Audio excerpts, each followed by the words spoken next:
Alright guys, today we are going to be looking at the conservation of energy.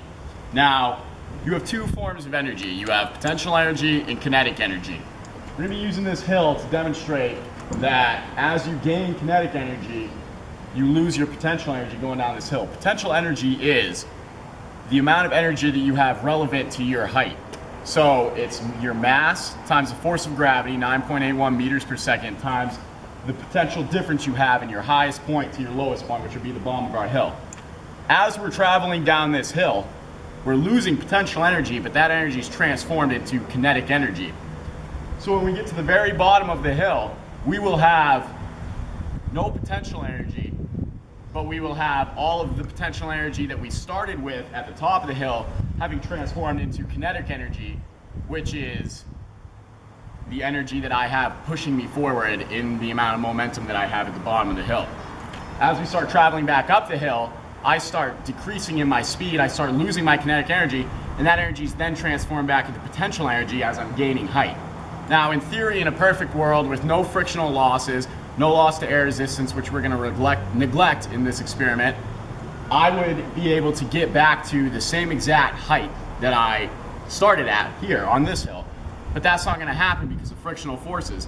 Now, using the difference between how high I get on that other hill and how high I should potentially get in theory, which would be the same height as I start on this hill, I can actually calculate the amount of forces that acted against me, and frictional forces and losses in energy due to those factors. We're going to start out here. We got a line drawn. We have another line on the other hill drawn. We're going to see how close we can come to it and measure the difference in our heights, starting off from our center of gravity on the scooter, not pushing off, not adding any additional forces, just lifting my foot up and letting gravity take me away.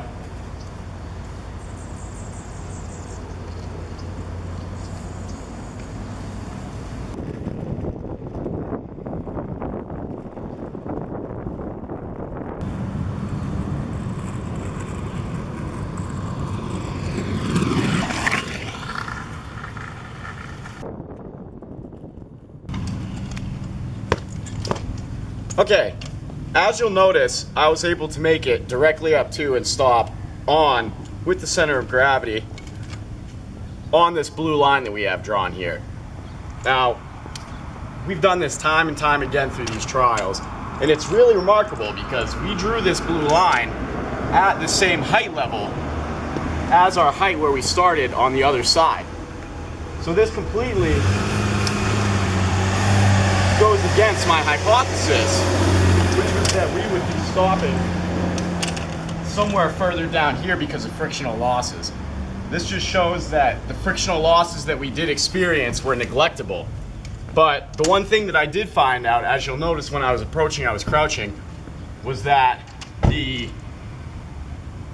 losses due to air resistance were actually played a much bigger factor in this experiment.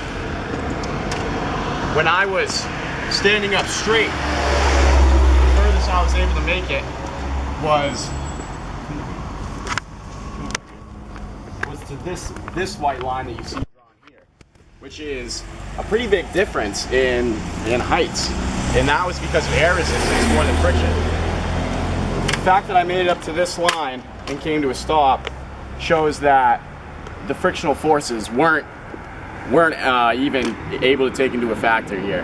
Our initial energy put into the system was the same as our energy coming out of the system. Now that we've seen the conservation of mechanical energy in use in full force, let's take a little bit more in-depth look at the actual equation itself. The conservation of mechanical energy takes into account two different forms of energy. You have potential energy and kinetic energy.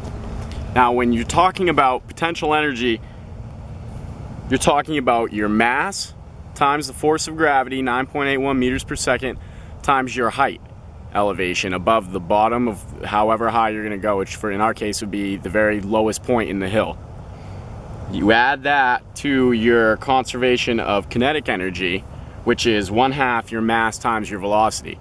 When we're at the top of the hill, we have no kinetic energy.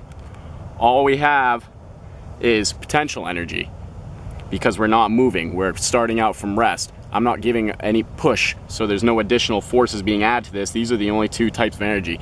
Nothing here, all of it here, based on the initial height. As we start going down the hill, we start losing that height.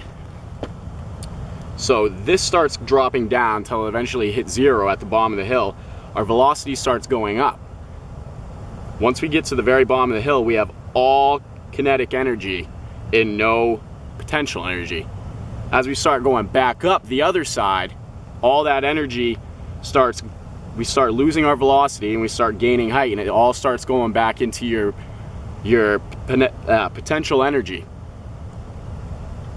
Now, on the other side, you have a heat factor, which is what's taken into account with your frictional forces. That's all getting transferred into heat energy. Energy is the whole concept behind this principle, is that energy is all conserved.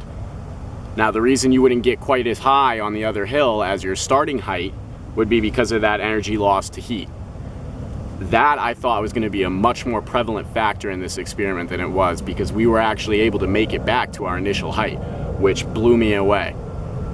So you can actually take that out of the equation. So you have your initial potential energy plus your initial kinetic energy is equal to your final potential energy plus your final kinetic energy, and it all works out by that.